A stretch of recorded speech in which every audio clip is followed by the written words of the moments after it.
Hello everybody, AlphaGalaxyy here. I am really excited to talk to you about a new game that has come out called Heartopia. I went into Heartopia expecting a really cute, cozy game, but some things felt a little bit different. So today I want to sit down and share my honest first impressions. What felt really good, what felt a little different, and whether this is actually a game worth playing, especially if you love cozy life sims like Palia or Animal Crossing. So, here we go, let's get into it together.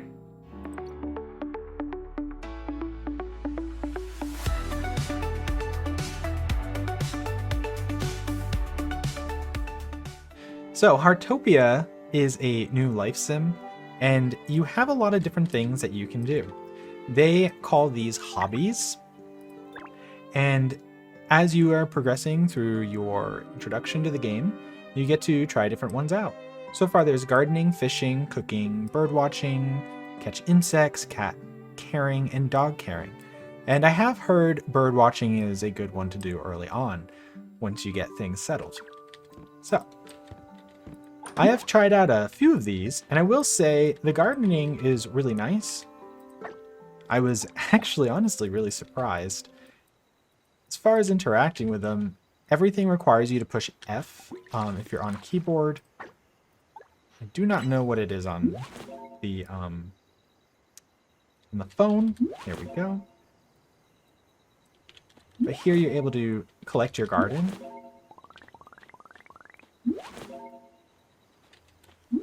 Which I felt was really nice.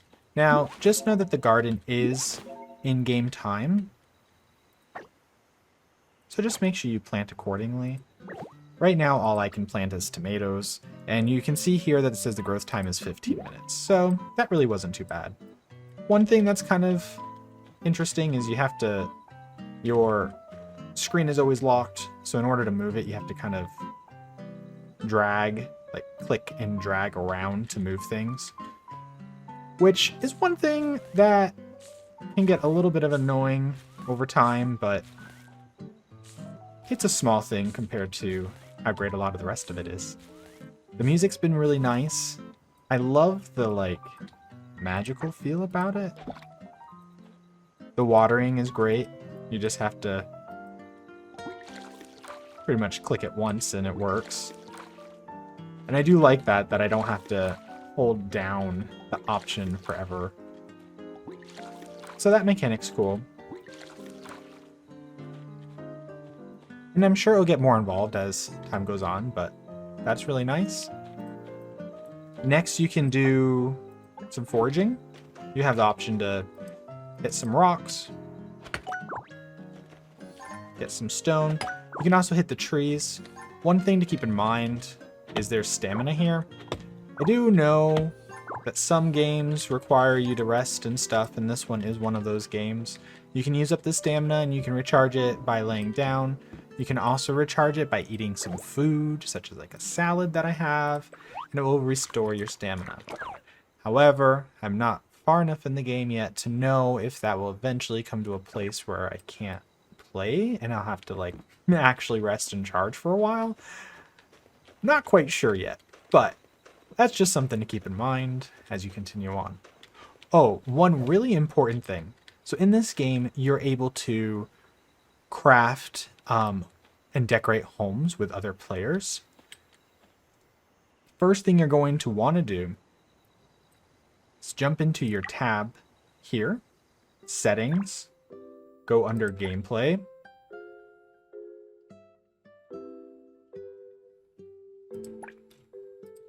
under home settings here, and you are going to want to turn all of this to self only. Eventually, you can change it to friends only, but if you change it to anyone, there is a chance that someone could come in your home and potentially take your stuff or move things or do stuff that you really might not want them to do. Consume food, for instance. There's also the open the door option. So with that being said, if you're going to hang out in your home, close your door, and you also don't have to worry about people coming in. And I felt like that was really important to know, especially if you're just starting out in such a new game, because I think it would probably be kind of upsetting if you moved a lot, put down a lot of stuff and did a lot of decorating and someone happened to just come in and move it all around. So make sure to take the time to do that. Something else that really surprised me, and I really was, this was something I wasn't expecting, is actually how nice the fishing is in the game. So all you do is click on your rod, put it over the fish, and cast it out. Wow, that fish just doesn't seem to want to get caught. Well, here's a little bit of extra hoof there, buddy. There we go. And now when you reel it in, you can see that the line's going to gets a little bit green, which shows the tension. And you just have to let go of the button, and it will release the tension, and you can keep bringing in the fish. But I found I was so surprised about how nice this is. It really wasn't bad at all. Here we go.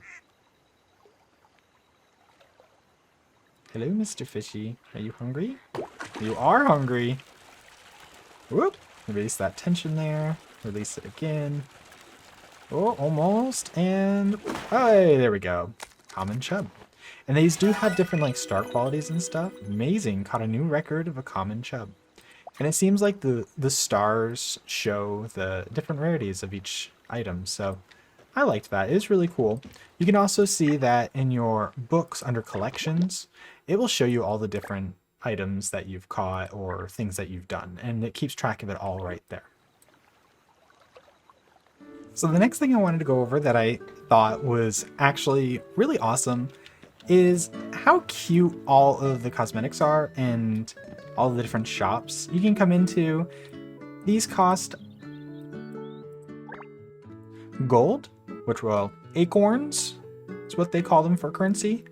And some items cost the special currency, which is stars.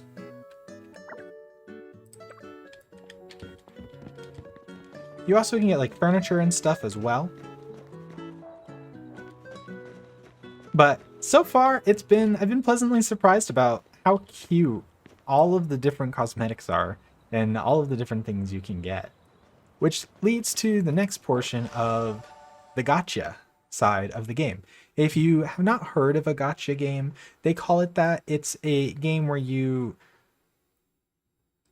basically purchase different currency to then draw for a chance at winning something. And this one has quite a few. As you can see, it's got a lot of them that you're able to draw for. One nice thing is it says no duplicates, which I do like that. That is really nice to see. So you do know the total cost, essentially, of what you're going to put into the game to be able to get things. But keep that in mind, and please make sure to spend responsibly or purchase things responsibly, because I'll tell you what, these cosmetics are super adorable. And I'm sure they can add up really quick. So just, play responsibly. They have a lot of options. One thing I wanted to point out is right now there is this first time purchase, get an exclusive vehicle. You'll see a lot of people buzzing around on these. What this is you can purchase down at the store here 20 heart diamonds for 39 cents. That will count as a single purchase, and you are able to get the vehicle. But if you don't want to do that, I also found out you can get the vehicle later on, which is a nice thing about the game. A lot of the content isn't necessarily all behind a paywall. As far as cosmetics, it sounds like you can get a lot of these things the more you play. And the other nice thing about it is the content itself, at least for now, is not behind a paywall. So, you can keep playing the game and decorate and do all these things without having to necessarily pay to play. So that is a nice thing about the game as well. But I just wanted to cover that aspect. So something that's really exciting is the furniture making. They have the ability to actually place things in sets, which I'm really excited about. It does make it a lot easier.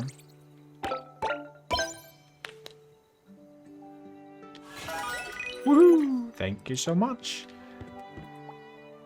So here's an example of that. We're going to go into the building mode. And right down here, you have the ability to select a set. And then from here, you can place it. And I really like that concept. It makes it really easy for decorating and stuff. So that's really nice. I really enjoyed that concept in the game. So something I think is really hilarious in this game is if you end up resting. There we go.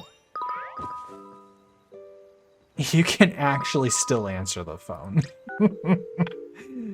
And I just think that's really funny because your character's clearly sleeping and you're still doing stuff.